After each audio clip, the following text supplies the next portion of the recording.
السلام عليكم ورحمة الله وبركاته.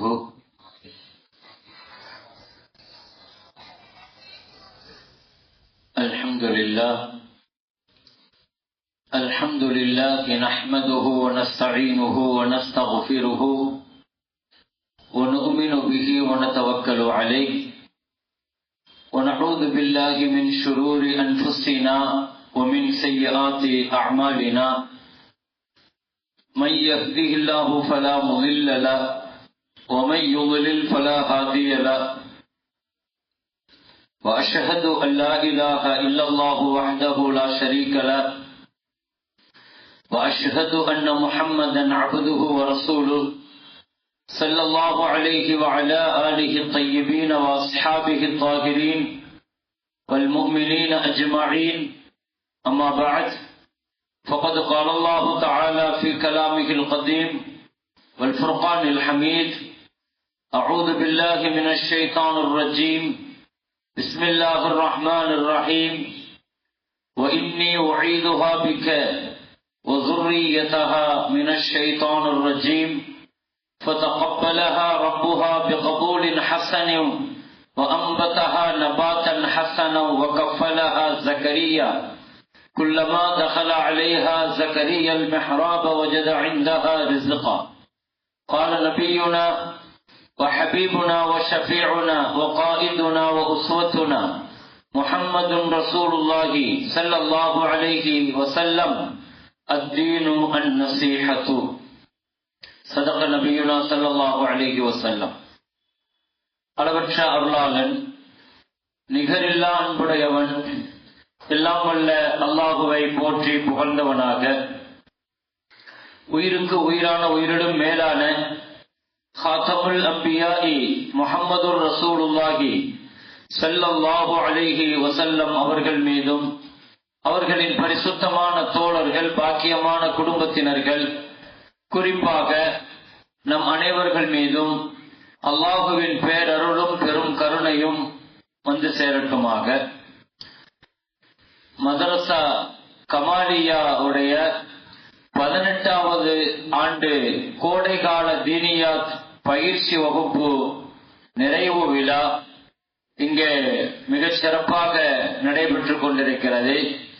சிறப்பிற்குரிய இந்த நிகழ்விற்கு முன்னிலை வகித்து அமர்ந்திருக்கிற சங்கைக்கும் மரியாதைக்கும் உரிய லெப்ப மஸ்ஜிதினுடைய முத்தவல்லி சாஹிப், கண்ணியத்திற்குரிய SM முகமது அப்பாஸ் சாஹிப் அவர்களை, சிறப்பான இந்த நிகழ்ச்சி தலைமையேற்று நடத்தி கொண்டிருக்கக்கூடிய நமது லெப்ப மஸ்ஜிதினுடைய தலைவர், கண்ணியத்திற்கும் மரியாதைக்கும் உரிய கே ஜாஃபர் ஜலாலுத்தீன் சாஹிப் அவர்களை, சிறப்பான இந்த நிகழ்ச்சியை தொகுத்து நெறியுடன் நடத்தி கொண்டிருக்கிற சங்கைக்கும் மரியாதைக்கும் உரிய மதரசா கமாலியாவினுடைய செயலாளர், கண்ணியத்திற்குரிய சகோதரர் PA முகமது பிலால் ஹசரத் அவர்களை, சிறப்பான இந்த நிகழ்ச்சியை வந்திருக்கக்கூடியவர்களை வரவேற்று வரவேற்புரை நிகழ்த்தியிருக்கிற சங்கைக்கும் மரியாதைக்கும் உரிய மதரசாவினுடைய கௌரவ தலைவர், கண்ணியத்திற்குரிய PA அக்பர் அலி சாஹிப் அவர்களை, சிறப்பான இந்த நிகழ்ச்சியில துவக்க உரைகள் வழங்கி அமர்ந்திருக்கிற சங்கைக்கும் மரியாதைக்கும் உரிய நமது மஸ்ஜிதினுடைய இமாம் மௌலானா சையத் முகமது ஹசனி ஹசரத் அவர்களை, ஹாஃபில் அல்தாப் ஹுசைன் மன்பை ஹசரத் அவர்களை, சிறப்பிற்குரிய இந்த நிகழ்ச்சியில நிறைவாக பரிசுகள் வழங்க இருக்கிற சங்கைக்கும் மரியாதைக்கும் உரிய கௌரவ துணை செயலாளர் பொதுக்கல்லூரியினுடைய சங்கைமிக்க SK ஷாம் ஷஹாபுத்தீன் ஃபைசி சாஹிப் அவர்களை, மற்றும் நன்றியுரையாற்ற இருக்கிற மதரசாவினுடைய பொருளாளர் PM காஜா மொயினுத்தீன் சாஹிப் அவர்களை, சிறப்பான இந்த நிகழ்விலே பங்கெடுத்திருக்கிற திருவல்லிக்கேணி லெபல் மஸ்ஜிதினுடைய சங்கை பொருந்திய நிர்வாக பெருமக்களே, மதரசா கமாலியாவினுடைய நிர்வாக பெருமக்களே, உஸ்தாதுமார்களே, உலமா பெருமக்களே, வருகை தந்திருக்கிற பெற்றோர்களே, மாணவ மாணவியர்களே, சிறப்பான இந்த நிகழ்ச்சியை நடத்தி கொண்டிருக்கக்கூடிய மதரசாவினுடைய நிர்வாகத்திற்கு எல்லாமல்ல ரப்புல் ஆலமீன் அல்லாஹுவின் உதவி எல்லா காலகட்டத்திலேயும் தந்து அவனது மேலான தௌஃபீகை பெற்று மதரசாக்கள் மேலும் மேலும் இந்த மஹல்லாவிலே நல்ல வளர்ச்சி அடைவதற்கும் இன்னும் இதன் மூலமாக நமது மஹல்லா மக்களினுடைய இஸ்லாமிய அறிவு சார்ந்த வளர்ச்சி இன்னும் வளமாக உயர்வதற்கும் எல்லாம் வல்ல ரப்புல் ஆலமீன் அல்லாஹ்விடத்தில் துஆ செய்தவனாக இங்கே கோடை காலத்தை பிள்ளைகள் வீணாக தேவையற்ற காரியங்களில் கழித்துவிடக் கூடாது என்ற நல்ல நோக்கத்தில் அதை மார்க்கம் சார்ந்த மார்க்கத்தினுடைய நெறிமுறைகளை, ஒழுக்க முறைகளை, குர்ஆன் ஹதீஸ் சார்ந்த விஷயங்களை, ஒழுக்கம் சார்ந்த விஷயங்களை அவர்கள் கற்றுக்கொள்ள வேண்டும் என்ற நல்ல நோக்கத்தில் பெற்றோர்கள் நீங்கள் மதரசாவுக்கு அனுப்பி வைத்தீர்கள். உஸ்தாதுமார்களும் நிர்வாக பெருமக்களுடைய ஒத்துழைப்புடன் மிக சிறப்பாக பிள்ளைகளுக்கு பயிற்சி கொடுத்து அதனுடைய வெளிப்பாடுகளைத்தான் இவ்வளவு நேரம் பிள்ளைகள் பயான்களாக, ஹதீசுகளாக, பல்வேறு ஷரீஅத்தினுடைய தகவல்களாக இங்கே சொன்னதை நாம் கண்குளிர்ச்சியோடு கேட்டோம். எல்லாம் வல்ல ரப்புல் ஆலமீன் அல்லாஹு தஆலா இந்த பிள்ளைகளுடைய வாழ்க்கையை அல்லாஹ் பொருந்திக் கொண்டு மார்க்கத்தில் காலமெல்லாம் அவர்கள் ஒன்றிணைந்து மார்க்கத்தை மிகச் சரியாக விளங்கி காலமெல்லாம் அல்லாஹ் ரசூலுடைய தொடர்பிலே வாழுகிற சாலிஹான நல்ல பிள்ளைகளாக அல்லாஹ் இந்த குழந்தைகளை அல்லாஹ் ஆக்கி அருள் புரிவானாக. அவர்களுடைய பெற்றோர்களான நாம் அவர்களுக்கு முன்மாதிரியாக எல்லா காலகட்டங்களிலேயும் நாம் முன்மாதிரியாக இருக்க ரப்புல் ஆலமீன் அல்லாஹ் தௌஃபீக் செய்வானாக. ஹைர், அல்ஹம்துலில்லாஹ். இங்கே பெற்றோர்களுக்கு நாம் சொல்ல வேண்டிய சில அடிப்படை செய்திகள் இருக்கிறது. முதலாவது விஷயம், உங்கள் குழந்தைகளுக்கு நீங்கள் கொடுக்க வேண்டிய அடிப்படையான விஷயங்கள் என்ன? ஷரியத் அடிப்படையில ஒரு குழந்தைக்கு பெற்றோருங்கிற முறையில ஒரு பிள்ளைய வளர்க்கறதுல நமக்கான கடமை என்ன? என்னென்ன விஷயங்களை பிள்ளைகளுக்கு நாம கொடுக்கணும் அப்படிங்கறத முதல்ல விளங்கணும். அதைத்தான் மதரசாக்கள் கொடுக்கிறது. மக்தபு மதரசா, அதே மாதிரி ஹிஃபுல் மதரசா, அல்லாஹ்வுடைய கிருபையில இங்க சுற்றி நடக்கிற மதரசாக்கள் அது கொடுக்கிற அந்த அடிப்படை விஷயங்களை முதல்ல நாம விளங்கணும். ஒரு பெற்றோருங்கிற முறைக்கு நமக்கான பொறுப்பு இருக்கு.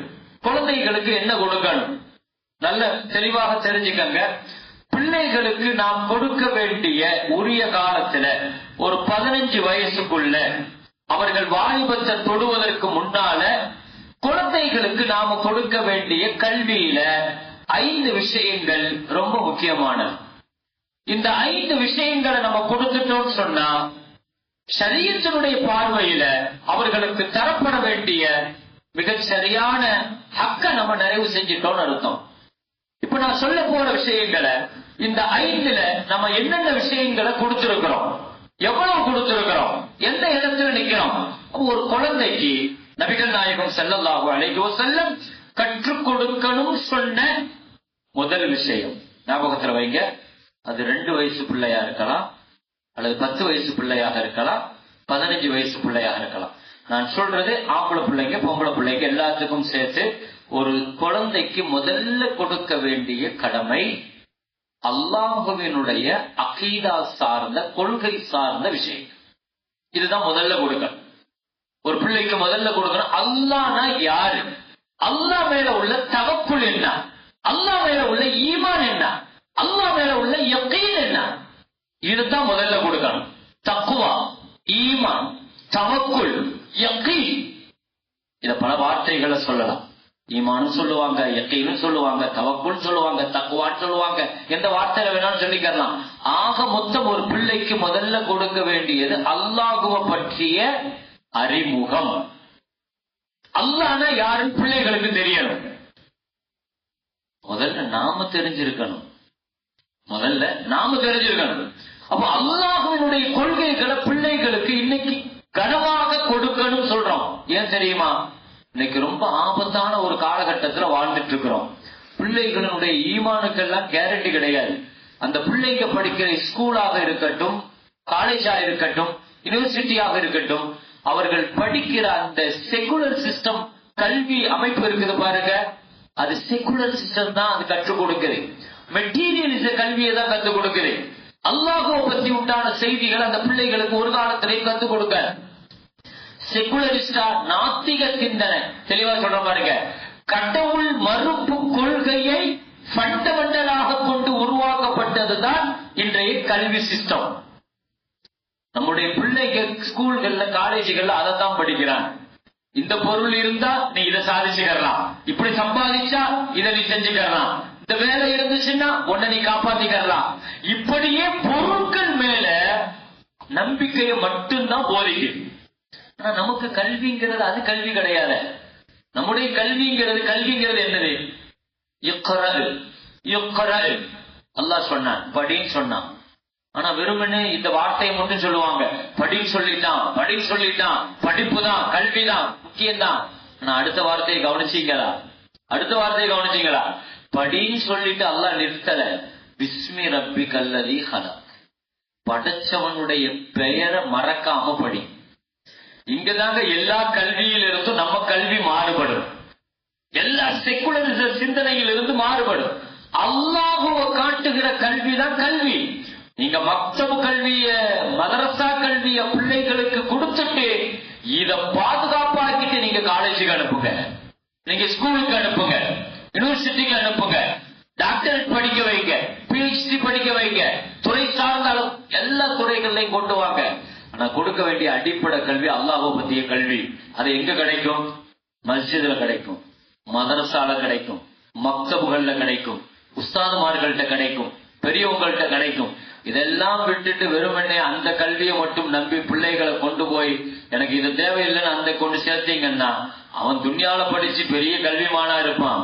ஆனா பெத்தவங்களுக்கு ஒழுங்கான பிள்ளையா இருக்க மாட்டான், சமுதாயத்திற்கு ஒழுங்கான பையனா இருக்க மாட்டான். நாளை தலைமுறை அவனுக்கு சரியான முறையில வழிநடத்த தெரியாது. அப்படிப்பட்ட பிள்ளைகளை நம்ம உருவாக்கிட கூடாது. அடிப்படை முதல்ல என்னங்க? ஞாபகத்துல வைங்க, நான் 5 விஷயம் சொல்லியிருக்கிறேன். இங்க இருந்து நீங்க முடிச்சுட்டு போகும்போது பெற்றோர்களாக மனசுல இத கல்புல ஏத்துட்டு போங்க. என் பிள்ளைக்கு நான் இந்த இன்ஷால்ல அந்த 5ஐயும் கொடுப்பேன், என் பேர பிள்ளைகளுக்கு நான் இந்த 5ஐயும் கொடுத்தாகணும் அப்படிங்கிற கடமை உணர்வோடு, பொறுப்புணர்வோடு இன்ஷா அல்லாஹ் பெத்தவங்க இருந்து நீங்க போகணும். அப்ப முதலாவது நான் சொல்லியிருக்கிறேன் அகாயித், அல்லாஹ்வை பற்றிய கொள்கைகள் பிள்ளைகளுக்கு தெளிவா சொல்லிக் கொடுக்கணும். அல்லாஹ்னா யாருன்னு சொல்லிக் கொடுக்கணும். அகீதா அதுல கோட்டை விட்டுட்டான்னு வைங்க, அவன் ஈமானே கேள்விக்குரியாய். அதனால ரப்ப பத்திய சிந்தனையை தெளிவா கொடுங்க. ஹதீஸ்ல வருது, நபிகள் நாயகம் ஸல்லல்லாஹு அலைஹி வஸல்லமுடைய குடும்பத்துல, அவங்க வீட்டுல ஒரு பிள்ளை பிறந்து முதல்ல வாய் திறந்து பேச ஆரம்பிக்கும் பாத்தீங்களா? ஒரு குழந்தை முதல்ல பேச ஆரம்பிக்கும் போது என்ன ஆயத்தை சொல்லி கொடுப்பாங்க தெரியுமா? அப்படி ஒரு சுன்னத் இருக்கு. எத்தனை பேருக்கு தெரியும் தெரியல. ஒரு குழந்தை நம்ம வீட்டுல பேச ஆரம்பிக்கும் போது முதல்ல ஓதி கொடுக்க வேண்டிய ஒரு ஆயத்து இருக்குது குர்ஆன்ல. அந்த ஆயத்தை தான் ரசூலுல்லாஹ் குடும்பத்துல ஓதி கொடுப்பாங்களாம். அது என்ன ஆயத்து? சூரா பனி இஸ்ராயில் சூராவினுடைய கடைசி ஆயத்து, 15வது ஜுஸு. சுபஹானல்லதீன்னு ஆரம்பிக்கும். அந்த சூராவினுடைய கடைசி ஆயத். இன்னும் நான் உங்களுக்கு விளக்கமா சொல்றேனே, சூரத்துல் கஹஃப் சூரா இருக்குது பாருங்க. கஹஃப் சூராவை ஆரம்பிக்கிறதுக்கு முந்தின ஆயத். இந்த ஆயத்தை தான் ஒரு குழந்தை பேச ஆரம்பிக்கும் போது இதா அஃஸஹ ஹதீஸ்ல வருது. இதா அஃஸஹ பனி அப்துல் முத்தலிப், ரசூலினுடைய குடும்பத்து பிள்ளைகள் பேசன் வாயை திறக்கிற பொழுது நாங்கள் இந்த சூராவை, இந்த ஆயத்தை கற்றுக் கொடுப்போம். وَقُلِ الْحَمْدُ لِلَّهِ الَّذِي لَمْ يَتَّخِذْ وَلَدًا وَلَمْ يَكُنْ لَهُ شَرِيكٌ فِي الْمُلْكِ وَلَمْ يَكُنْ لَهُ وَلِيٌّ مِنَ الذُّلِّ وَكَبِّرْهُ تَكْبِيرًا. இதாங்க ஆயத்து. இந்த ஆயத்தை பிள்ளைகளுக்கு ஓதி கொடுக்கணும். என்ன அர்த்தம் தெரியுமா? இந்த ஆயத்து அல்ஹம்துலில்லாஹ், அல்ஹம்துலில்லாஹ், எல்லா புகழும் அல்லாஹ்வுக்கு. முதல்ல ஒரு பிள்ளை பிஸ்மில்லா சொல்லி பேச ஆரம்பிக்கும் போது அந்த பிள்ளையினுடைய நாவுல முதல்ல நம்ம இந்த சூறாவை, இந்த ஆயத்தை எப்படியாவது ஓத வச்சாங்க. நாம சொல்லி கொடுத்து ஓத வைக்கணும்.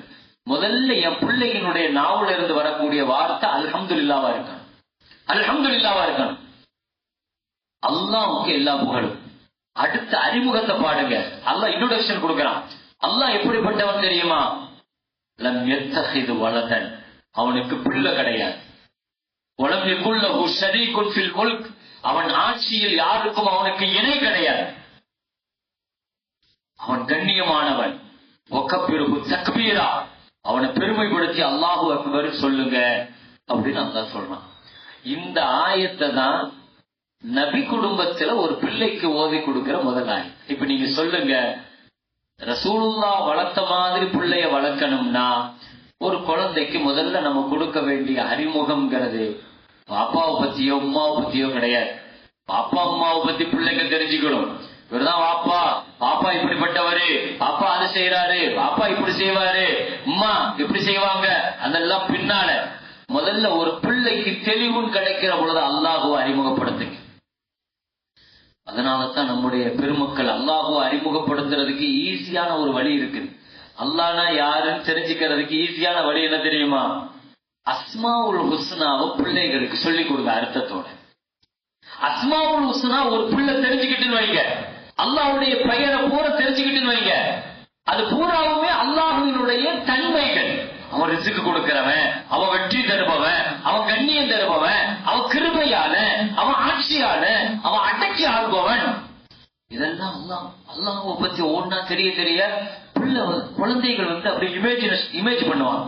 பிள்ளைங்க, ஓ அல்லாஹ் இவ்வளவு இருக்கிறான், அப்ப நமக்கு இப்படிப்பட்ட ஒருத்தர் இருக்கிறான், நமக்கு ஒரு பாதுகாப்பு உணர்வாங்க, ஒரு பாதுகாப்பு உணர்வாங்க பிள்ளைங்க. அப்ப எத்தனை பிள்ளைக்கு அஸ்மாவுல் ஹுஸ்னா தெரியும் சொல்லுங்க பாப்போம். நமக்கு தெரியுமா? அஸ்மாவுல் ஹுஸ்னா நம்ம படிச்சிருக்கிறோமா? முதல்ல நம்ம படிக்கணுமா இல்லையா? எந்த ஒண்ணுமே தெளிவா தெரிஞ்சுக்கங்க. பிள்ளைங்களுக்கு சொல்லி கொடுக்கறதுக்கு முன்னால அந்த நம்ம முதல்ல அதை படிச்சாகணும். அப்ப அஸ்மாவுல் ஹுஸ்னாங்கிறது அல்லாஹ்வை அடையாளம் காட்டுறதுக்கு அஸ்மாவுல் ஹுஸ்னாவை விட சிறந்த ஒண்ணு கிடையாது. அப்ப நீங்க முதல்ல அல்லாஹ்வுடைய அகீதால பிள்ளை தெளிவாக இருக்கணும்னா அந்த பிள்ளைகள் முதல்ல அஸ்மாவுல் ஹுஸ்னாவை முதல்ல படிச்சிருக்கணும். குர்ஆன்ல அல்லாஹ் சொல்றான், அல்லாஹ்வுக்கு அழகான அஸ்மாவுல் ஹுஸ்னா இருக்குது, அதை வச்சு துஆ கேளுங்கன்னு அல்லாஹ் சொல்றான். அப்ப பிள்ளைங்க அல்லாஹ்ட்ட கையேந்துகிற பொழுது அஸ்மாவுல் ஹுஸ்னாவை வச்சுதான் கையேந்தணும். இதை எப்ப படிச்சு கொடுக்கணும்? நம்ம தேவையை பிள்ளைங்க வாப்பாட்ட கேட்கட்டும், உம்மாட்ட கேட்கட்டும். முதல்ல என்ன செய்யணும்னா அல்லாஹ்ட்ட கேட்டுட்டுவான் பழக்கப்படுத்தணும். உதாரணமா ரிஸ்க பத்தி கேட்குதுன்னா பிள்ளை யாருங்கிறத ஓதணும்.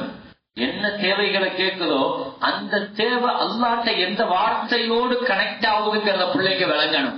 இதை நீங்க என்ன செய்யணும்? சின்ன பிள்ளைகள் அஸ்மாவுல் ஹுஸ்னா சொல்லி கொடுக்கணும், அதை மனப்பாடம் செய்ய வைக்கணும். பெரிய விஷயம் இல்லையே இது.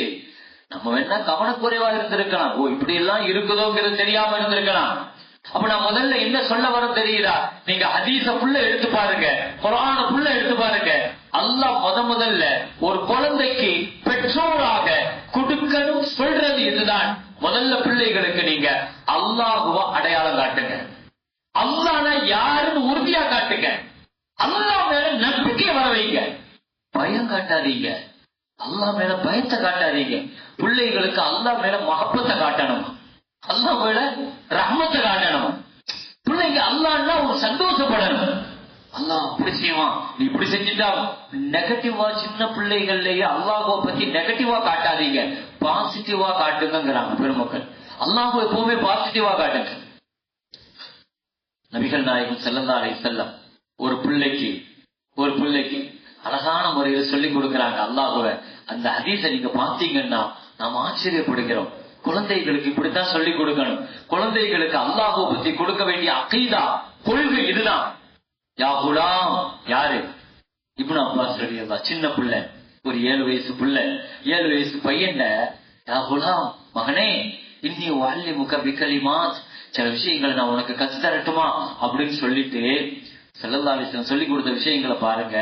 சொன்னாங்க, மகனே, இதா சஅல்த ஃபஸ்அலில்லாஹ் வ இதா ஸ்தஅன்த ஃபஸ்தஇன் பில்லாஹ். நீ உதவி கேட்கணும்னா அல்லாஹ்ட்ட தான் கேட்கணும். கையை நீட்டணும் நீ முடிவு பண்ணிட்டா நீ அல்லாஹ்ட்ட கையேத்து, அல்லாஹ்ட்ட கையேத்து. யார்கிட்டையுமே அவ்வளவு சீக்கிரத்துல தேவைக்கு நீ வாய் அளக்க கூடாது. ஒரு பிள்ளைக்கு முதல்ல என்ன சொல்லி கொடுக்கணும் தெரியுமா? நீ எப்பொழுதுமே அடுத்தவங்கள்ட்ட தேவையாகிறாரு. ஒரு பிள்ளைக்கு முதல்ல என்ன சொல்லி கொடுக்கணும்? அல்லாஹ்ட்ட தான் நீ தேவையாகணும். அடுத்தவங்கள்ட்ட தேவையாகாதங்கிற கருத்தை அவனுக்கு பலமா திணிக்கணும், உறுதியா சொல்லணும்.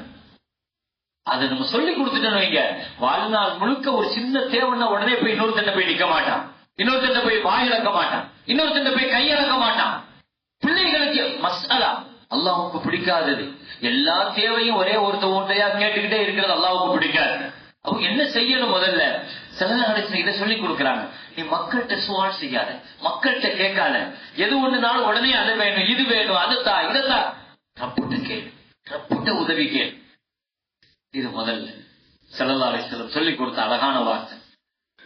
அடுத்து சொன்னாங்க, ஒலா தாஜிஸ், நீ முயற்சி எப்பவுமே கைவிடக்கூடாது. சின்ன பிள்ளைங்களுக்கு நம்ம சொல்லி கொடுக்க வேண்டிய தன்னம்பிக்கை சொல்லி கொடுக்கணும். நீ முயற்சி செய், நீ நினைச்சா நடக்கும், நீ போராடு, முட்டி மோது, முயற்சி பண்ணு, கிடைச்சிரும், கடைசி வரைக்கும் போராடு. முடியாதுன்னு சொல்லிட்டு உட்காராத, எதுவுமே முடியாதுங்கிறதெல்லாம் கிடையாது அப்படிங்கிற நம்பிக்கையை சொல்லி கொடுங்க. அதோட நிறுத்தல. ஒருவேளை நீ நினைச்சது நடக்கலன்னா, நீ முயற்சி பண்ணது தோத்து போயிட்டா, நீ கேட்டது கிடைக்கலன்னா நீ என்ன சொல்லக்கூடாது தெரியுமா? என்ன சொல்லக்கூடாது, என்ன சொல்லணும், ரெண்டையும் சொல்லி கொடுக்கிறாங்க. வாழ்க்கைய அல்லாஹ்வை பத்தி அழகான ஒரு தத்துவங்க சொல்லி கொடுத்தாங்க. நான் போயிருந்தா, நான் செஞ்சிருந்தா, எனக்கு மட்டும் அந்த பணம் கிடைச்சிருந்தா, எனக்கு மட்டும் இவர் நின்று இருந்தா, அதை சொல்லாத. அது ஷைத்தானுடைய வார்த்தை. இது சின்ன பிள்ளைங்களுக்கு மட்டுமல்ல, நமக்கும் அதுதான் பாடம். வாழ்க்கையில் தேடலாம், மோதலாம், முயற்சி செய்யலாம், கடைசி வரைக்கும் போராடலாம். ஆனா நம்ம நினைச்சது நடக்கலன்னா, இதுதாங்க இஸ்லாம். நினைச்சது நடக்கலன்னா என்ன செய்யணும் தெரியுமா? உடனே அந்த காரியத்தை அல்லாஹ்ட்ட ஒப்படைச்சிடணும். நம்ம முயற்சியை அல்லாஹ்ட்ட ஒப்படைச்சிடணும். நான் போயிருந்தா மறுபடியும் நீ அதை கையில் எடுக்காத. நான் அப்படி செஞ்சிருந்தா, இப்படி செஞ்சிருந்தா, நீ என்ன சொல்லணும் தெரியுமா?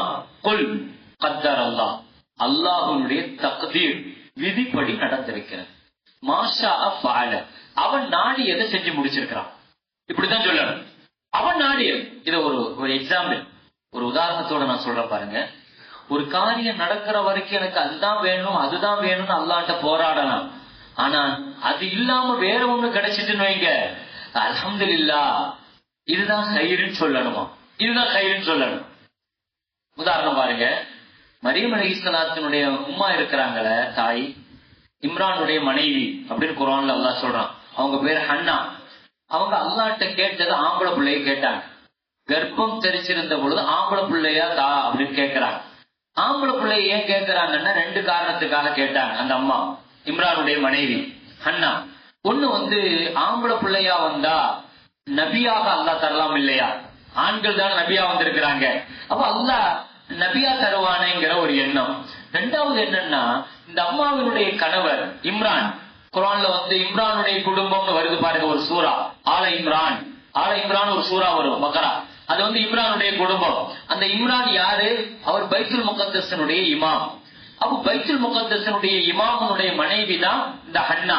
இந்த ஹன்னாங்கிறவன். அந்த அம்மாவுக்கு ஆசை என்னன்னா, என் கணவர் பைத்துல் முகத்தஸுக்கு இமாமா இருக்கிறாரு, அல்லாஹ் எனக்கு தர பிள்ளையும் அல்லாஹ் தால ஆம்பளை பிள்ளையா தந்தா என் கணவனுடைய வாரிசுல என் பிள்ளையும் இமாமா இருப்பார பைத்துல் முகத்தஸ்ல. இந்த ஆசையில ஆம்பளை புள்ள வேணும் ரொம்ப வேண்டி விரும்பி கேட்கிறாங்க. நீண்ட காலத்திற்கு பின்னால அந்த அம்மா கருவுற்றாங்க. அந்த கருவுற்ற செய்தி கூட ரொம்ப ஆச்சரியமானது. அந்த ஒரு பறவை கூண்டுக்குள்ள ஒரு பறவை, ஒரு தாய் பறவை தான் கொஞ்சுகிறத பார்த்துக்கிட்டே இருக்கும்போது அந்த நேரத்துல வச்சு இந்த அம்மா துவா செஞ்சாங்க, யா அல்லாஹ் எனக்கு இப்படி ஒரு பாக்கியத்தை நீ தரமாட்டியா, எனக்கு ஒரு மக்கள் செல்வத்தை தரமாட்டியான்னு கேட்டாங்க. அல்லாஹ் அதை கபூலாக்கி பிள்ளையினுடைய செல்வம், ஆனா ஆம்பளை பிள்ளையா கேட்டாங்க, ஆசைப்பட்டுக்கிட்டு இருந்தாங்க. புலம்மா வலஅத்துஹா, புள்ள பிறந்துச்சு, ஆனா பொம்பளை பிள்ளை. புள்ள பிறந்துச்சு, பொம்பளை பிள்ளை. அப்ப நான் என்ன சொல்ல வரேன், இந்த அம்மாவினுடைய நீயத்து ஆம்பளை பிள்ளை, இந்த அம்மாவினுடைய நாட்டம் ஆம்பளை பிள்ளை, இந்த அம்மாவுடைய துவா ஆம்பளை பிள்ளை, எல்லா முயற்சியும் அல்லாஹ்ட்ட கேட்டது ஆம்பளை பிள்ளை. ஆனா இப்ப கிடைச்சிருக்கிறது பொம்பளை பிள்ளை இல்லையா? இப்ப என்ன சொல்லணும் இந்த அம்மா, அல்லாஹ் நான் ஆம்பளை பிள்ளை எல்லாம் கேட்டேன், நீ பொம்பளை பிள்ளையை தந்துட்டியே, என்னதான் பொம்பளை பிள்ளை, அவர் ஆம்பளை பிள்ளை செய்யற இமாமத்தை இந்த பிள்ளை செய்ய முடியுமா அப்படின்னு தானே சொல்லணும். ஆம்பளை பிள்ளை மாதிரி வருமா அப்படின்னு எல்லாம் அல்லாஹ்ட்ட சொல்லணும். ஆனா அந்த அம்மா எப்படி சொன்னாங்கன்னு குர்ஆன்ல அல்லாஹ் சொல்றான் தெரியுமா? அந்த ஆல இம்ரான் சூராவை எடுத்து நீங்க அதனுடைய ஒரு 2 பக்கத்தை படிச்சு பாருங்க தெரியும். அந்த அம்மா சொன்னாங்களாம், ஒலைச தக்கரு கல் உன்சா, நல்ல வேளை ரப்பே எனக்கு பொம்பளை பிள்ளைய தந்த, என்னதான் நான் கேட்ட ஆம்பளை பிள்ளைய நீ தந்திருந்தாலும் இப்ப நீ தந்திருக்கிற பொம்பளை பிள்ளை மாதிரி வருமா அப்படின்னு கேட்ட. அந்த அம்மா எப்படி கேட்டிருக்கணும், ஆம்பளை பிள்ளை மாதிரி வருமானு கேட்டிருக்கணும். அப்ப நீ தந்த பொம்பளை பிள்ளை மாதிரி வருமா எனக்கு? அப்ப என்ன அர்த்தம், இந்த ஆயத்துக்கு என்ன அர்த்தம் தெரியுமா? ஒரு காரியம் நடக்கிற வரைக்கும் நம்ம அதை நோக்கி போராடலாம், துவா கேட்கலாம், செய்யலாம், விரும்பலாம், எதிர்பார்க்கலாம். ஆனா நம்ம விருப்பத்துக்கு மாற்றமாக அல்லாஹ் வேற ஒண்ணு செஞ்சுட்டான்னு வைங்க, நடத்திட்டான்னு வைங்க, என்ன சொல்லணும் தெரியுமா? அல்ஹம்துலில்லாஹ் எனக்கு இதுதான் ஹைரா இருந்திருக்கு ரப்பே, நல்ல வேளை எனக்கு இதை தந்த அப்படின்னு சொல்ல. இதத்தான் ஸல்லல்லாஹு அலைஹி வஸல்லம் சின்ன பிள்ளைங்களுக்கு சின்ன வயசுல அதை போதிக்கிறாங்க. இப்னு அப்பாஸ் ரலியல்லாஹு அன்ஹு சொன்னாங்க, மகனே ஒரு காரியம் நடக்கிற வரைக்கும் நீ போராடு, முயற்சி பண்ணி எல்லாம் செய். ஆனால் நீ நினைச்சதற்கு மாற்றமா நடந்துருச்சுன்னு சொன்னா நீ என்ன சொல்லணும் தெரியுமா? மாஷா ஃபஅல கத்தர் அல்லாஹ், அல்லாஹ்வுடைய நாட்டத்துல இப்படித்தான் இருந்திருக்குது, இதுதான் நன்மையா இருக்கும் போல தெரியுது, அதனால அவன் நாடக நடத்திருக்கிறான்னு சொல்லணும். நீ என்ன சொல்லக்கூடாது, நான் அப்படி செஞ்சா, நான் இப்படி செஞ்சிருந்தா, நான் போயிருந்தா, அவர் மட்டும் இப்படி இது சொல்லாது. இதை எப்பவுமே நீ சொல்லாது. ஈசா அலைஹிஸ்ஸலாம், ஈசா நபி ஒரு காட்டு வழியா போயிட்டு இருந்தார். ஒரு வேடன் வலைய விரிச்சிட்டு காட்டுல ஒரு குருவியை பிடிக்கிறதுக்கு வலைய விரிச்சு வச்சிருந்தான். ஈசா அலைஹிஸ்ஸலாம் இந்த வேடனை பார்த்தாங்க, வலையையும் பார்த்தாங்க, உயரத்துல ஒரு குருவி பறந்துச்சு, அந்த குருவியையும் பார்த்தாங்க. சின்ன பிள்ளைங்களா இருக்கிறீங்கிறதுனால இந்த செய்தியை நீங்க ஞாபகம் வச்சுக்கணும், இந்த கதையை, இந்த வரலாறு. ஈசா அலைஹிஸ்ஸலாத்தை பார்த்து அந்த குருவி சிரிச்சிச்சு. ஈசா நபி கேட்டாங்க, ஏன் சிரிக்கிற? இல்ல, என்ன பிடிக்கிறதுக்கு வேடன் இவ்வளவு பெரிய வலைய பிரிச்சு வச்சிருக்கிறான், பெரிய வலைய, ஆனா இறைவன் எனக்கு தந்திருக்கிற பார்வை அது எவ்வளவு பவர்ஃபுல் தெரியுமா? நான் 1 கிலோமீட்டர் உயரத்துல பறந்தாலும் பூமியில சின்ன எறும்பு போனா கூட என் கண்ணுக்கு அது மாட்டிடும், அவ்வளவு பெருசா தெரியும், அவ்வளவு பெரிய பவர்ஃபுல் பார்வை என்கிட்ட இருக்குது.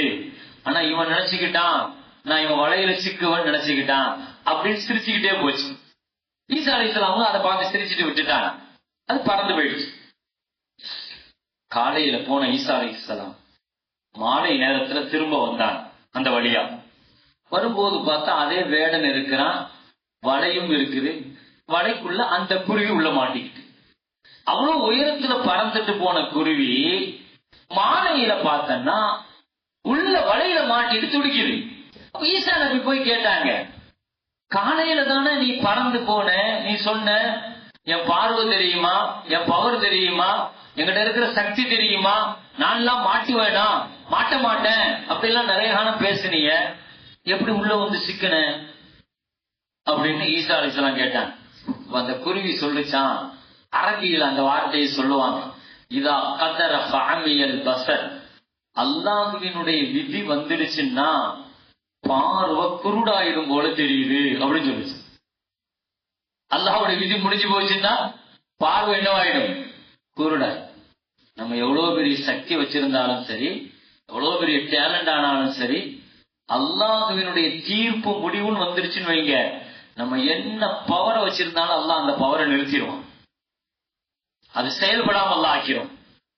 அதனாலதான் நாம சொல்றோம், நான் அப்படி செஞ்சா, நான் இப்படி செஞ்சா, நான் அப்படி போனா. சில அல்லாஹ் பாதுகாக்கட்டும், இந்த விபத்து ஆக்சிடென்ட் நடந்த சில பேர் அதுக்கு பின்னால பேசுவான், இப்படி நடந்து போச்சு, கொஞ்சம் நான் மட்டும் அந்த பக்கமா திருப்பி இருந்தா, கொஞ்சம் வண்டி இந்த பக்கமா திருப்பி இருந்தா அப்படின்னு சொல்லுவார். அல்லாஹ் விபத்து நடக்கணும் முடிவு பண்ணிட்டான்னா முதல்ல மூளையை தான் அல்லாஹ் நிறுத்தும். நீ அதுக்கு பிறகு நீ எப்படி யோசிப்ப, எங்க இருந்து சிந்திப்ப நீ?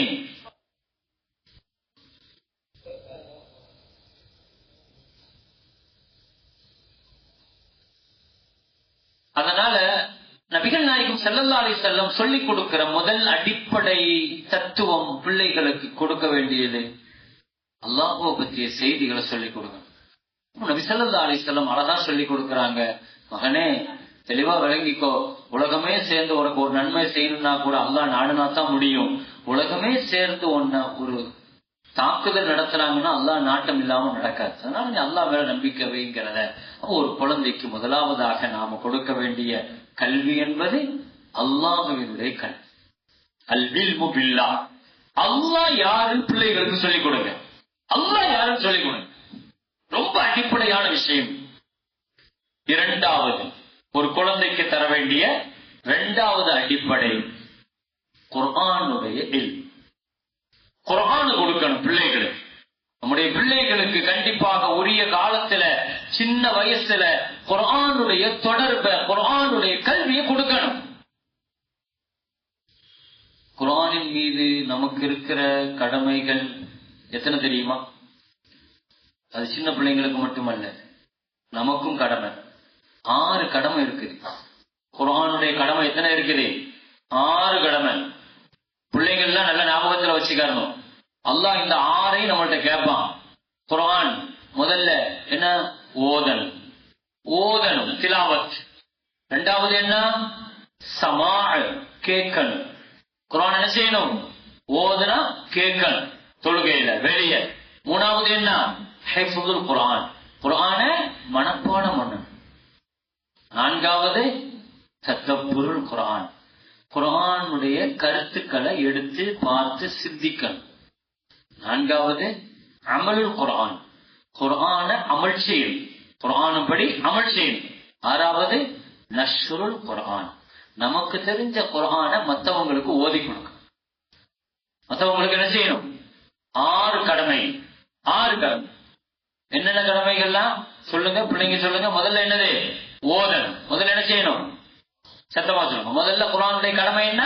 குர்ஆனை ஓதணும். இரண்டாவது என்ன? குர்ஆனை கேட்கணும். குர்ஆன் என்ன செய்யணும்?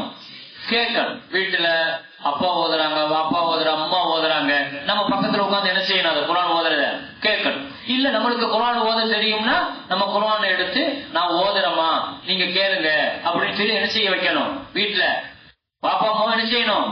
கேட்க வைக்கணும் குர்ஆனை. புரிஞ்சா? அப்ப முதல்ல ஓதணும். நமக்கு குர்ஆன் ஓத தெரிஞ்ச எடுத்து என்ன செய்யணும்? ஓதணும். ரெண்டாவது என்ன? கேட்கணும். குர்ஆன் எனக்கு ஒரு 10 சூரா தெரியும், நான் ஓதுறேன், நீங்க கொஞ்சம் கேளுங்கம்மா, நீங்க கொஞ்சம் கேளுங்கப்பா அப்படின்னு சொல்லிட்டு என்ன செய்யணும்? வாப்பா அம்மாட்ட அதை சொல்லணும். சரியா? மூணாவது என்ன? குர்ஆனை மெமரைஸ் பண்ணணும், மனப்பாடம் செய்யணும். என்ன செய்யணும்? மனப்பாடம். குர்ஆன் முழுக்க இன்ஷா அல்லாஹ் செய்யணும். உங்களுக்கு பெரிய விஷயம் இல்ல, இல்லன்னா 10 சூரா, 1 ஜுஸு, 2 ஜுஸு, இந்த மாதிரி என்ன செய்யணும்? மனப்பாடம். மூணாச்சா? நான்காவது குர்ஆனை சிந்திக்க. குர்ஆன் என்ன செய்யணும்? குர்ஆனுடைய கருத்துக்களை எடுத்து அல்லாஹ் இப்படி சொல்லி இருக்கிறான், இந்த சூரா என்ன அந்த அப்படிங்கிற குர்ஆனுடைய கருத்துக்களை. அஞ்சாவது அமல் செய்யும். குர்ஆன் என்ன செய்யணும்? அல்லாஹ் என்ன சொல்லி இருக்கிறானோ அதை கட்டுப்பட்டு அமல் செய்யும். ஆறாவது நஷ்ருல் குர்ஆன், நம்ம ஓதுன நமக்கு தெரிஞ்ச குர்ஆனை தெரியாதவங்களுக்கு என்ன செஞ்சிடணும்? கத்துக் கொடுக்கணும். தெரியாதவங்களுக்கு என்ன செஞ்சு கொடுக்கணும்? அப்ப இந்த 6 கடமைகள் நமக்கு குர்ஆனின் மீது இருக்கு. அப்ப பெற்றோர்கள் நாம முதல்ல புரிஞ்சுக்கணும், பிள்ளைகளுக்கு குர்ஆனுடைய தொடர்பாக்கணும். அல்லாமா நஜ்வி அபுல் ஹசன் அலி நஜ்வி அலிமியான் ரஹ்மத்துல்லா அவங்க சொல்றாங்க, உங்க பிள்ளைகளுக்கு மக்தபு மதரசால நீங்க குர்ஆனை கொடுக்கலன்னு சொன்னா அவன் வாலிபனாகி நிற்கிற பொழுது மதம் மாறிய சிந்தனையுடன் அவன் இளைஞனா உருவாகுவான். அவர் சொல்ற அந்த வார்த்தை, பிள்ளைகளுக்கு நீங்க குர்ஆனை கொடுக்கலன்னா அவனுடைய இளமையில அவன் நாத்திக சிந்தனைக்கு உட்படுத்தப்பட்டுருவான். ரொம்ப ஒரு ஆபத்தான கருத்தை அவர் சொல்ற. உண்மையிலே பயப்படுகிறோம். பிள்ளைகளுக்கு உரிய காலத்துல குர்ஆனை கொடுக்கப்படணும். சின்ன வயசுல குர்ஆனுடைய தொடர்பை நாம கொடுக்கணும். இமாம் ஷாஃபி ரஹ்மத்துல்லா 7 வயசுல குர்ஆனை முடிச்சாங்க. 7 வயசுல குர்ஆனை முடிச்சாங்க. 3 வயசுல உஸ்தாதுட்ட போய் ஷாஃபி ரஹ்மத்துல்லா பாடம் பார்க்க உட்காருகிற பொழுது 15 ஜுஸு மனப்பாடமா ஓதுனார். 15 ஜுஸு நீ எப்படிப்பா மனப்பாடமா தெரிஞ்சுக்கிட்ட 3 வயசுலன்னு கேட்கும் போது அந்த புள்ள அவர் சொன்னாரு, எங்க அம்மா எனக்கு கர்ப்பத்துல என்ன சுமந்திருக்கிற பொழுது குர்ஆன் ஓதிக்கிட்டே இருப்பாங்க, எனக்கு தாய்ப்பால் கொடுக்கிற பொழுதும் குர்ஆன் ஓதிட்டே தான் தாய்ப்பால் கொடுப்பாங்க, நான் அவங்கள்ட்ட அப்பவே கேட்டு மனப்பாடம் பண்ணிட்டேன்னு சொன்ன. குர்ஆனுடைய இல்ம, குர்ஆனுடைய தொடர்பை கண்டிப்பாக நாம் பிள்ளைகளுக்கு உரிய காலத்துல கொடுத்தாங்க. இது ரொம்ப இம்பார்ட்டன்ட், முக்கியமான விஷயம். மக்தப் மதரசாக்களை இவ்வளவு மதரசாக்களை உச்சகட்டமாக நம்ம பயன்படுத்தணும். வெறுமனே கோடை காலம் மட்டுமல்ல, கோடை காலத்துல மட்டுமல்ல, எல்லா காலகட்டத்திலையும் மதரசாக்களுடைய குர்ஆனுடைய இல்ம நம்முடைய பிள்ளைகள் காலமெல்லாம் அந்த தொடர்புல இருக்கிறதுக்கு குர்ஆன் தான் பெரிய சொத்து.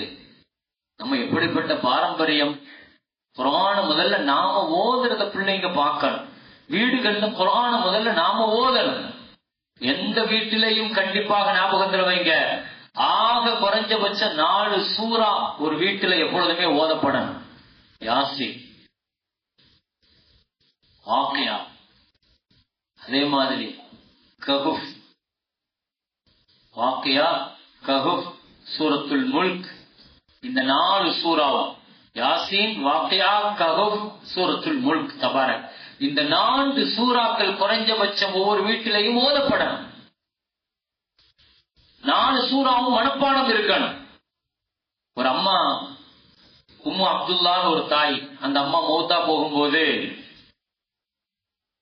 தான் மக்கள்கிட்ட சொன்னாங்களாம், என்ன தூக்கி அந்த இடத்துல படுக்க வைக்கப்பா வீட்டுல அப்படின்னு சொன்னாங்க. மக்கள்லாம் அந்த இடத்துல படுக்க வச்சாங்க. கேட்டாங்க, என்னம்மா அந்த இடத்துல ஏன் படுக்க வைக்க சொல்றீங்க அப்படின்னு கேட்கும்போது அந்த அம்மா சொல்லிச்சான், நான் இப்படி ஒரு நாள் மௌத்தா போகுவேங்கிறதுக்காக என் வீட்டுல அந்த இடத்துல நான் 4000 குர்ஆனை சத்தம் பண்ணிருக்கிறேன்னு சொல்லிச்சு. 4000 குர்ஆனை ஓதி முடிச்சிருக்கிறேன் என் வீட்டுல அந்த இடத்துல. ஒரு தாய், ஒரு இஸ்லாமிய தாய். அப்ப குர்ஆனுடைய தொடர்புல நம்மள முதல்ல பார்க்கணும் பிள்ளைங்க. நமக்கு குர்ஆன் ஓத தெரியும், ஆனா நம்ம குர்ஆனையே தூக்குறது இல்ல. பாப்பாவா இருக்கட்டும், உமாவா இருக்கட்டும், முதல்ல நாம குர்ஆனை ஓதுறத குறைஞ்சபட்சம் நீங்க பள்ளிவாசலுக்கு வந்தா குர்ஆன் எடுத்து ஓதுறீங்க, இது 2ஆம் கட்டம். ஹதீஸ்ல வருது, வீடுகள்ல குர்ஆன் ஓதப்படணும். வீடுகள்ல குர்ஆன் ஓது, நாம ஓதுறத பார்க்கணும். பிள்ளைங்க நம்ம சொல்றத செய்யறவங்க அல்ல, நம்ம செய்யறத செய்யறவங்க. இதனை சரியா விளக்கணும். பிள்ளைங்களுடைய சைக்காலஜி அதுதான். என்னதான் நான் எப்படி வேணாலும் இருப்ப, நீ அப்படி செய், அதை செய், இதை செய், அப்படி உருவாகிறது இல்ல பிள்ளைகள். நம்மளை பார்க்க வைக்கணும் முதல்ல. நம்ம பிள்ளைக்கு காலையில எழுந்திருக்கிற பொழுது நம்ம ஃபஜ்ருக்கு பின்னால குர்ஆன் ஓதிட்டு இருக்கிற காட்சி அந்த பிள்ளைகள் பார்க்கணும். அதை முதல்ல பார்க்க வைங்க. உங்க சொல்லால அறிவுரைகள் செய்யறதை விட செயலான அறிவுரை செய்யுங்க. நாம குர்ஆன்ல ஒரு நாளைக்கு ஒரு 100 ஆயத்து ஓதுவோம். வீட்டுல ஃபஜ்ர் தொழுதுட்டு நம்ம எழுந்திருச்சு ஒரு 100 ஆயத்து ஓதுவோம். பிள்ளைங்க அதை பார்ப்பாங்க. பிள்ளைகளுக்கு குர்ஆனுடைய தொடர்பை நாம தான் முதல்ல கொடுக்கணும். பிள்ளைகளுக்கு அந்த தொடர்பை நம்ம ஏற்படுத்தணும். குர்ஆனுடைய தொடர்பு, குர்ஆனுடைய இல்மு, குர்ஆனுடைய அந்த சகவாசம் தான் பிள்ளைகளை பாதுகாக்கும். பெரியவங்களுக்கும் ஹதீஸ்ல வருது, எந்த வீட்டுல வயசானவங்க குர்ஆனுடைய தொடர்புல உட்கார்ந்து ஓதிக்கிட்டே இருக்கிறாங்களோ அவங்களுக்கு கண்டிப்பாக 2 விஷயங்கள். ஒண்ணு என்னன்னா, எந்த சூழ்நிலையிலையும் அவர்களுக்கு கெட்ட மௌத்து வராது, ஹதீஸ்ல வரும். 2வது என்ன தெரியுமா, வயசான காலகட்டத்துல ஒரு தனிமை வரும் பாருங்க, அறுதல் உமுருன்னு சொல்லுவாங்க. ஒரு தனிமை உணர்ச்சி வந்து அடுத்தவங்கள்ட்ட தேவையாகி ஒரு வாழ்க்கையை வாழ்வோம் பாருங்க, இந்த நிலையை அல்லாஹ் தரமாட்டான். குர்ஆன் நமக்கு தர பெரிய பாக்கியம் என்னங்க, இதை நீங்க செய்யறதுனால 2 விஷயம் நடக்கும். கெட்ட மௌத்து வராது, 1. 2வது அறுதல் உமுருன்னு சொல்லி வாழ்நாளுடைய கடைசியில ஒரு தனிமை, ஒரு வெழ்ச்சி, அடுத்தவங்கள்ட்ட தேவையாகி டிஃபெண்ட் பண்ணி வாழ்ற இந்த வாழ்க்கையை அல்லாஹ் தரமாட்டான். இதை விட வேற என்னங்க வேணும்? அப்ப வீட்டுல குர்ஆனுடைய இல்முங்கிறத நாம கையில் எடுக்கணும். நம்முடைய பிள்ளைகள் என் வீட்டுல எப்பொழுதுமே குர்ஆனுடைய சப்தம் கேட்கிற வீடாக மாத்தணும். மொபைல் வச்சிருக்கிறாளா, சரி மொபைல்ல கிராத்த கேளு, காரிகளுடைய கிராத்த கேளு, நீ அப்படி மாற்றி விடுங்க. மொபைலுடைய நேரங்கள் 5 மணி நேரம் மொபைல பாக்குறாங்களா, ஒரு 3 மணி நேரம் கொஞ்சம் நீங்க கிராத்த கேட்க வைங்க, கிராத்த எடுத்து கொடுங்க. சுதேசியுடைய, சுரேமனுடைய எத்தனை காரிகளுடைய கிராத் இருக்கு, அதை கேட்க வைங்க. அப்படி மாத்துங்க, கொஞ்சம் சிந்தனைய அந்த மாதிரி மாத்துங்க. அல்ஹம்துலில்லாஹ். இன்னொரு 10-15 நிமிஷத்துல நான் என் உரையை, கிட்டத்தட்ட 3/4 மணி நேரம் ஆயிருக்குது, ஒரு 15 நிமிஷத்துல நான் என் உரையை நான் முடிக்கிறேன். 5 விஷயங்களை நான் சொல்லி இருக்கிறேன், ஞாபகத்துல வைங்க.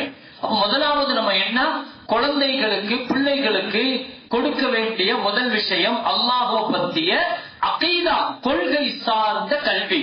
2வது குர்ஆனுடைய கல்வி, குர்ஆனுடைய தொடர்.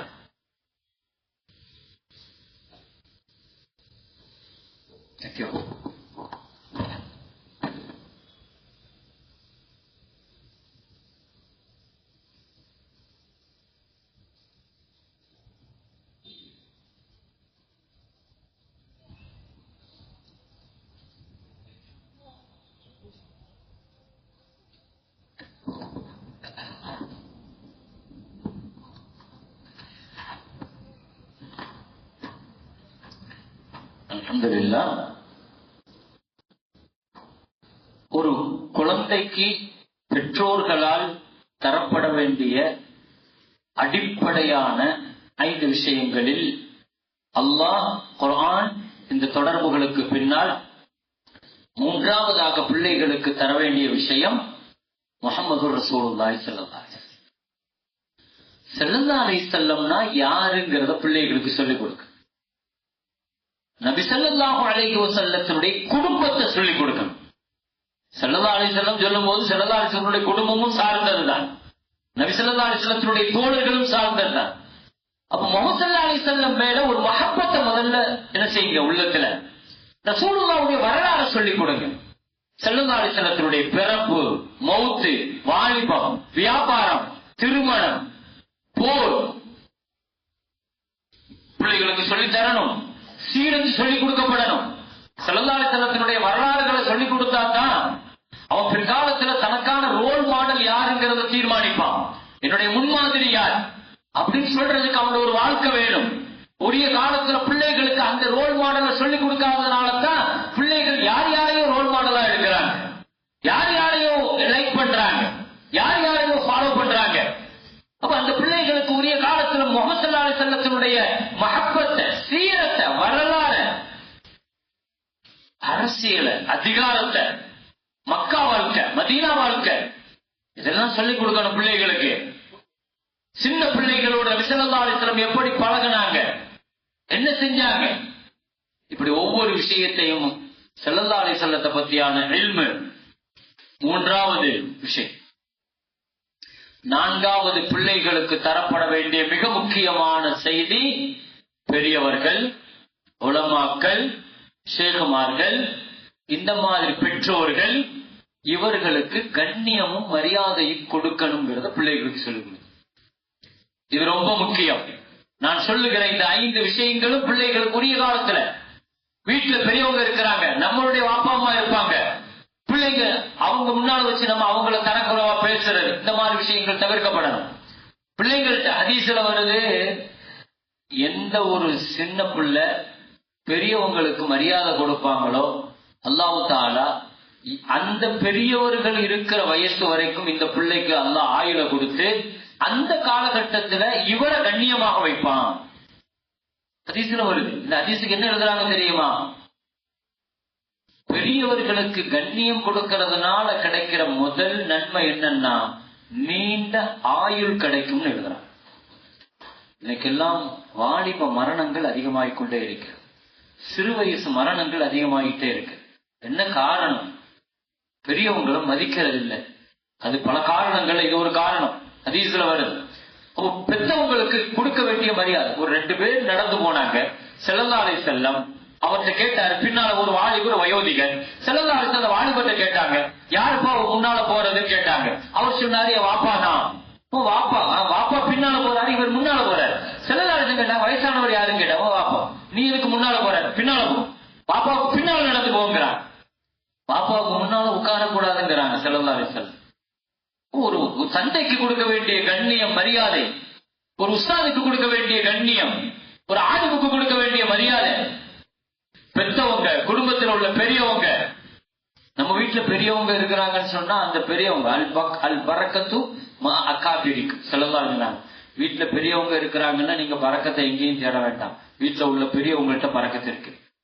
பிள்ளைகள்கிட்ட என்ன செய்யணும்? பெரியவங்களோடு டச்ச உண்டாக்கணும், அவங்களை கண்ணியப்படுத்தணும், அவங்களை ஹிதமத் செய்ய வைக்கணும், அவங்களுடைய துஆவை வாங்கணும். கல்வியினுடைய பரக்கத்து, ஆயுள் பரக்கத்து, ரிஸ்க் பரக்கத்து எங்கேயும் இல்ல, வீட்டுல உள்ள பெரியவங்கள்ட்ட இருக்குது. அந்த துஆவை வாங்க வைங்க. ஸல்லல்லாஹு அலைஹி வஸல்லம் சொன்னாங்க. அனஸ் ரலியல்லாஹு ரசூலுல்லாஹ்வுக்கு 10 வருஷம் ஹிதமத் பண்ணார். 10 வருஷம் ஹிதமத் பண்ணார், பணிவிட. ஸல்லல்லாஹு அலைஹி வஸல்லம் அழகான ஒரு துஆ செஞ்சாங்க. அல்லாஹ் இவருக்கு நீண்ட ஆயுள கொடு, நீண்ட ரிஸ்க் கொடு, நீண்ட குழந்தை செல்வத்தை கொடு. சஹாபிகள்லயே ரொம்ப வருஷம் வாழ்ந்தவர் அவர் தான். எல்லார் தோட்டத்திலையும் வருஷத்துக்கு ஒரு விளைச்சல்னா அவர் தோட்டத்துல 2 விளைச்சல் விளையும். 98 பேர பிள்ளைங்களை பார்த்தவர். அல்லாஹ் அவ்வளவு பெரிய ஆயுள கொடுத்தான். அனஸ் ரலியல்லாஹு. நான் என்ன சொல்ல வரேன் தெரியுதா? பிள்ளைகளுக்கு இதை கத்துக் கொடுங்க. பெரியவங்களுக்கு முன்னால அவன் கண்ணிய குறைவா நடந்துட்டாங்கன்னா சிரிக்காதீங்க. என் பிள்ளை இவ்வளவு அழகா பேசுறான்ங்கிற மாதிரி நீங்க என்ன செய்யாதீங்க. தப்பு பண்றீங்க நீங்க. பிள்ளைகளுக்கு உடனே அந்த இடத்துல தட்டணும். அது அப்படி பேசக்கூடாது, நீ அப்படி பேசியிருக்க கூடாது. நீ ஸல்லல்லாஹு அலைஹி வஸல்லம் ஒரு கேள்வி கேட்டாங்க. மரத்தில் ஒரு மரம் உண்டு, அதன் இலை உதிராது, அது ஒரு முஸ்லிமுக்கு நிகரான உதாரணத்தினுடைய மரம், அது என்ன மரம் தெரியுமான்னு கேட்டாங்க. யாருமே சொல்லல. கடைசியா ஸல்லல்லாஹு அலைஹி வஸல்லம் அது பேரித்த மரம் என்று சொன்னார்கள். அது ஒரு முஸ்லிமை போல, அதன் காயும் சுவை, பழமும் சுவை, அதன் மட்டையும் பயன், அதனுடைய எல்லா பாகமும் பயனுள்ளதா இருக்கும் அப்படின்னு சொன்னாங்க. வெளியே வரும்போது உமர் ரலியல்லாஹுடைய மகன் இப்னு உமர் ரலியல்லாஹு வாப்பாட்ட செய்யற, வாப்பா ரசூல் ஸல்லல்லாஹு அலைஹி வஸல்லம் கேட்ட உடனே அது எந்த மரம்ங்கிறது எனக்கு தெரியும். உமர் ரலியல்லாஹு கேட்டாங்க, ஏன்பா நீ சொல்லலன்னு கேட்டாங்க. இல்ல, சபையில பெரியவங்க எல்லாம் இருக்கிறீங்க, அவங்களை முந்தி நான் எப்படி சொல்றது அப்படிங்கிற. பிள்ளை எப்படி வளர்த்திருக்கிறாங்க பாருங்க உமர் ரலியல்லாஹு. குழந்தைகளுக்கு முதல்ல அதை சொல்லிக் கொடுக்கணும். பெரியவங்களுடைய கண்ணியத்தை சொல்லிக் கொடுக்கணும், பெற்றவங்களுடைய கண்ணியத்தை சொல்லிக் கொடுக்கணும். ஹாரிசான்னு ஒரு சின்ன பிள்ளை, ஹாரிசா ரலியல்லாஹு, ஒரு பையன். ஸல்லல்லாஹு அலைஹி வஸல்லம் அந்த ஹாரிசாட்ட போய் சொன்னாங்க, ஹாரிசா சமிஅத்து கிராஅத்தக ஃபில் ஜன்னah, சொர்க்கத்துல நீ குர்ஆன் ஓதுறத கேட்டேன். சொர்க்கத்துல நீ குர்ஆன் ஓதுறத கேட்டேன் அப்படின்னா நபி ஸல்லல்லாஹு அலைஹி வஸல்லம் ஹாரிசாட்ட, என்னப்பா செஞ்ச? இவ்வளவு பெரிய பாக்கியம், இவ்வளவு பெரிய பாக்கியத்துக்கு நீ என்ன செஞ்ச அப்படின்னு கேட்டான். அவர் என்ன சொன்னாரு தெரியுமா? அந்த சின்ன பிள்ளை அவர் சொன்னார், ஆச்சரியம். எங்க அம்மா கொஞ்சம் உடம்பு சரியில்லாதவங்க. ராத்திரி எங்க அம்மா தூங்கும் போது தினமும் அவங்க காலை நான் மசாஜ் பண்ணி விடுவேன், அவங்க காலை அமுக்கி விட்டு நான் தூங்க வைப்பேன். காலையில எழுந்திருச்சா எங்க அம்மாவை குளிக்க வைக்கிறது, எங்க அம்மாவுக்கு தலை சீவுறது, எங்க அம்மாவுக்கு எண்ணெய் தேய்க்கிறது, இது எல்லாமே நான் தான் செய்வேன். ஸல்லல்லாஹு அலைஹி வஸல்லம் சொன்னாங்க, அதுக்குத்தான் அல்லாஹ் உனக்கு இந்த பாக்கியத்தை தந்திருக்காங்க. சொர்க்கத்துல நீ கிராத் ஓதுற அளவுக்கு பாக்கியத்தை அல்லாஹ் உனக்கு தந்திருக்கிறான்னா உங்க அம்மாட்ட நீ நடந்துக்கிற இந்த முறைதான் அப்படிங்கிறாங்க ஸல்லல்லாஹு அலைஹி வஸல்லம். அப்ப சொர்க்கம்ங்கிறது தாய்கிட்ட இருக்குது, தந்தைகிட்ட இருக்குது, குடும்பத்துல இருக்குது, பள்ளிவாசல்ல மட்டுமல்ல, இபாதத்துல மட்டுமல்ல. பிள்ளைகளுக்கு இதை புரிய வைக்கணும். பெத்தவங்கள்ட்ட ஒரு வார்த்தை போதும்பா, உன் வணக்கத்தை பூரா வீணாக்கிடும், அதனால அவமரியாதையா பேசாத, நடக்காத. சின்ன வயசுல சொல்லி கொடுத்துருங்க. கொஞ்ச நேரத்துல கேட்கலையா? அபூ ஹுரைரா ரலியல்லாஹு சொல்றாங்க, எங்க அம்மா என்ன ஒரு தடவை கூப்பிட்டாங்க, நான் பதில் சொல்றதுக்கு கொஞ்சம் லேட்டா சொல்லிட்டேன். அதுக்காக நான் 20 வருஷம் அஸ்தக்ஃபிருல்லாஹ் அல்லாஹ்ட்ட பாவ மன்னிப்பு கேட்டேங்க. சின்ன விஷயம் நம்ம நினைக்கிறோம். பிள்ளைகளுக்கு நம்ம சொல்லிக் கொடுக்க வேண்டிய இந்த அடிப்படை ஞாபகத்துல வைங்க. அல்லாஹுவை பற்றிய இல்மு, குர்ஆனுடைய தொடர்பு, முஹம்மது ஸல்லல்லாஹு அலைஹி வஸல்லத்தினுடைய தொடர்பும் வரலாறும், 4வது பெரியவர்களுக்கு பெற்றவர்களுக்கு கொடுக்க வேண்டிய கண்ணி மரியாதை. பெரியவங்க பள்ளிவாசல்ல வந்தா நிர்வாகிகள் இருக்கிறாங்க, உலமாக்கள் இருக்கிறாங்க, உஸ்தாதுகள். 5வது விஷயம் ஒரு குழந்தைக்கு தரப்பட வேண்டிய அடிப்படையான விஷயங்கள்ல ஒண்ணு ஒழுக்கமும் வெட்கமும். அதம் ஒழுக்கமும் வெட்கமும். வெட்க உணர்வுங்கிறது ஒரு குழந்தைக்கு ஆக பிரதானமான ரொம்ப முக்கியமான விஷயம். ஹயாவுடைய உணர்வு பிள்ளைகளுக்கு அத்தப சொல்லிக் கொடுக்கணும், ஒழுக்கத்தை சொல்லிக் கொடுக்கணும். வீட்டுல வந்தா என்ன ஒழுக்கம், சாப்பிடும் போது என்ன ஒழுக்கம், படுக்கும் போது என்ன ஒழுக்கம், ஆதாப்புகள் நிறைய சொல்லிக் கொடுங்க. மஸ்ஜிதுக்கு போனா ஒழுக்கம் என்ன, எல்லாத்துக்குமே நமக்கு ஒழுக்கம் இருக்குது. அதபு தான், அதபு ஹீசே இன்சான் இன்சானுக, அதபு நகி ஓ ஹயவான். ஒழுக்கம் தான் மனுஷனா காட்டுது. ஹயா ஒழுக்கத்தையும் வெட்கத்தையும் பண்பாட்டையும் பிள்ளைகளுக்கு நிறைய சொல்லிக் கொடுக்கணும். நபி ஸல்லல்லாஹு அலைஹி வஸல்லம் உட்கார்ந்து சாப்பிடும் போது ஒருத்தர் கையை அங்க கொண்டு போனாங்க. சின்ன பிள்ளை ஸல்லல்லாஹு அலைஹி சொல்லிக் கொடுத்தாங்க, மகனே இப்படித்தான் சாப்பிடணும், இதுலதான் சாப்பிடணும். ஹலால் ஹராம சொல்லிக் கொடுக்கணும். இது ஹலால், இது ஹராம், இது ஒழுக்கம், இதுதான் முறை. பள்ளிவாசலுக்கு உள்ள வரியா, வலது கால வச்சுதான் நீ உள்ள வரணும். துவா ஓதிட்டு தான் வரணும், துவா ஓதிட்டு வரணும். இஅ்திகாஃப் நியத்தோட வரணும். வந்த உடனே பள்ளி காணிக்க தொழுக 2 ரக்காத்து தொழுகணும், சொல்லிக் கொடுக்கணும். தூங்க போறியா, தூங்குறதுக்கு முன்னால் வலது பக்கத்துலதான் நீ படுக்கணும், இடது பக்கமா படுக்க கூடாது. கனவு கண்டா என்ன செய்யணும், கெட்ட கனவு என்ன செய்யணும், பிள்ளைகளுக்கு அதவுகளை சொல்லிக் கொடுங்க. குடிக்கிறதனுடைய, சாப்பிடுறதனுடைய, பாத்ரூம் போறதனுடைய எல்லா ஒழுக்கத்தையும் சொல்லிக் கொடுங்க. ஸல்லல்லாஹு அலைஹி வஸல்லம் 15 வயசு வரைக்கும் உள்ள பிள்ளைகளை பார்த்துட்டோம்னா ஆதாபுகளை தான் சொல்லிக் கொடுப்பாங்க, ஒழுக்கத்தை தான் சொல்லிக் கொடுப்பாங்க. ஸல்லல்லாஹு அலைஹி வஸல்லத்தினுடைய மகள் ஜெய்னப், சின்ன பிள்ளை, 8 வயசு பிள்ளை, கூட்டு போறாங்க. வெளியே போகும்போது ஒரு இடத்துல அந்நிய ஆண்கள் இன்னும் பேசிக்கிட்டு நிக்கிறாங்க. 8 வயசு பொம்பளை பிள்ளை ஜெய்னப் ரலியல்லாஹு அன்ஹா ஸல்லல்லாஹு அலைஹி வஸல்லம் மகள்கிட்ட சொன்னாங்க, மகளே அங்க அந்நிய ஆண்கள் தான் நிறைஞ்சிருக்கிறாங்கம்மா, உன் கழுத்து தெரியுதுமா, நீ ஸ்கார்ஃப வச்சு கழுத்தை மூடிக்கோ அப்படிங்கிறாங்க ஸல்லல்லாஹு அலைஹி வஸல்லம். எத்தனை வயசு பிள்ளை? 8 வயசு பிள்ளைக்கு ஒழுக்க சொல்லி கொடுக்கறாங்க. மகளே உன் கழுத்து தெரிகிறது, கழுத்து எலும்பு தெரியுது, நீ மறைக்கணுமா. என்ன அர்த்தம் தெரியுமா? முதல்ல பிள்ளைகளுக்கு ட்ரெஸ் கோடு சரியா சொல்லிக் கொடுங்க. சின்ன வயசுல ட்ரெஸ் கோடு சொல்லிக் கொடுங்க.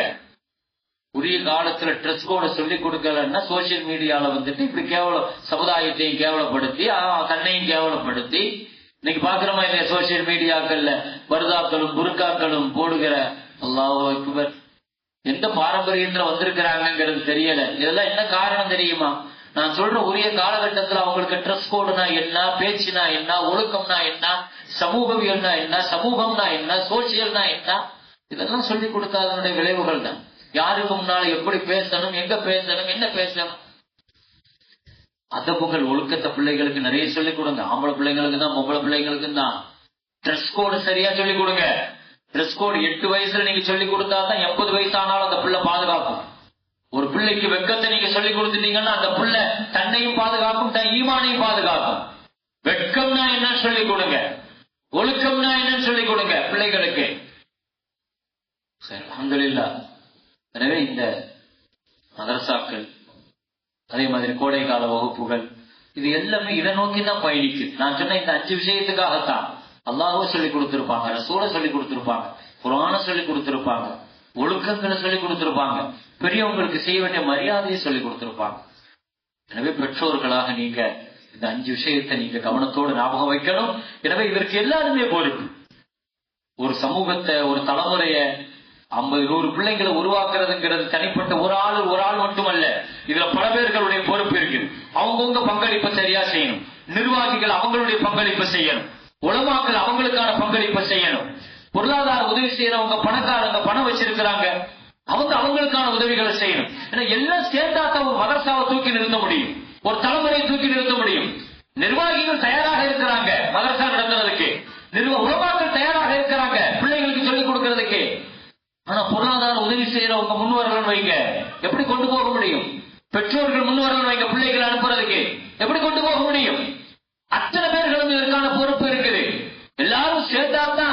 நாம நினைக்கிற மாதிரி ஆரோக்கியமான தலைமுறைய, மிகச்சிறந்த தலைமுறையை உருவாக்கி தர முடியும்.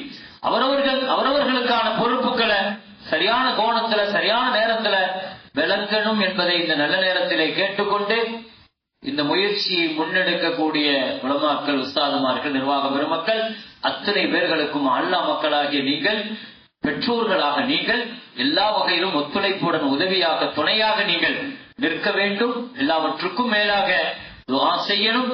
எல்லாம் வல்ல ரப்புல் ஆலமீன் அல்லாஹு தஆலா இந்த பிள்ளைகள் கற்றுக்கொண்ட கல்வியை அவர்களுக்கும் அவர்கள் குடும்பத்திற்கும் அவர்கள் சமுதாயத்திற்கும் பயனுள்ள கல்வியாக அல்லாஹு தஆலா ஆக்கி தர வேண்டும் என்று நல்ல நேரத்தில் துஆ செய்தவனாக வாய்ப்புக்கு நன்றி கூறி நிறைவுபடுத்துகிறேன். வாஹிரு தஅவானா அல்ஹம்துலில்லாஹி ரப்பில் ஆலமீன். அஸ்ஸலாமு அலைக்கும் வரஹ்மத்துல்லாஹ்.